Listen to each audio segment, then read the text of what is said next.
Back here in the U.S., the city of Boston paused this afternoon to remember victims of the deadly marathon bombings that took place 1 week ago today. One victim was laid to rest today, and the surviving suspect has now formally been charged. Adriana Diaz with the latest from Boston. For weeks, we've been warning you about the effects of the federal sequester. Now they are here. And what's more, those furloughs may affect your travel plans if you're going by air. Delia Gonzalez reports from Reagan National Airport.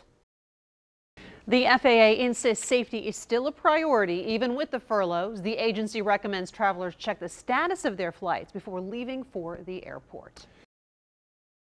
Well, 3 Fairfax County teenage boys will soon be sentenced for their convictions last week for taking cell phone videos of sex acts. In court, the boys and girls who were recorded talking about having sex as if they were doing something as casual as having lunch. Our Peggy Fox, who was in the courtroom, says the testimony sheds light on a new, more sexualized teenage culture, one which parents need to know about and talk about with their teens. Not easy to do. Wendy Lubick is with the organization Parent Encouragement Program. She adds drugs and alcohol are involved in the explosion of teenage sexuality and need to be part of the discussion you have with your children. We're back into the 60s tomorrow. Derek cannot wait to go see those tulips. I've been talking about it ever since we mentioned it. He's gonna get his boys together. They're all gonna We're all go going see down the there. tulips. Yes, Sounds like it's a great going to time. happen. Yeah. Coming up, the nation's capital launches an all-out assault on those pesky potholes. But up next, the world marks the beginning of the modern environmental movement.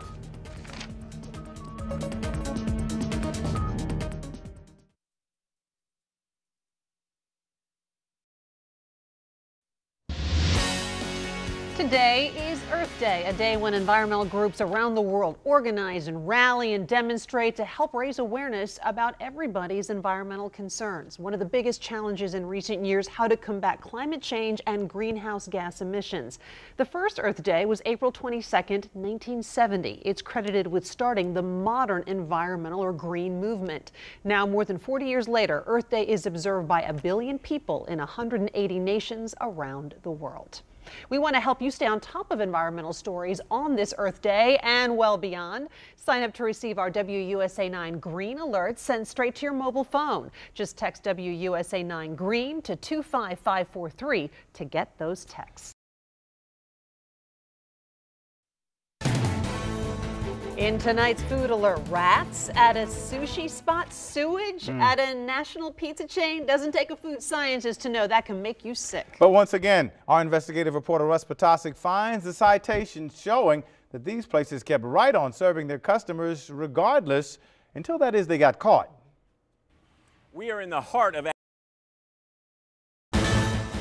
Now to tonight's health alert, a dumb and dangerous trend called the cinnamon challenge that teens are trying and ending up really sick. Okay, they start out laughing, but watch. Poison experts are warning this dare can cause scarring of the lungs and chronic inflammation.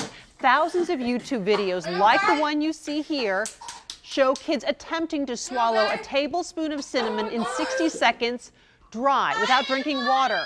As you can see, this leads to severe coughing and choking, people literally gasping for water. A report out today in the journal Pediatrics says there's been a dramatic rise in emergency department visits related to the cinnamon dare. Also tonight, a push for early and intensive therapy for children diagnosed with autism. A type of therapy shown to increase IQ and language skills is not covered in many states, even under health care reform. Local doctors and families want to change that. Oh, if you think something's wrong, go with your gut. As a mother, you know. Autism advocates had hoped ABA coverage by insurance companies would be mandated across the nation under the Health Care Reform Act, but it's been left up to each state to decide. At this point, Maryland does not require coverage, while Virginia does. So the services kids receive can be very different depending on where they live.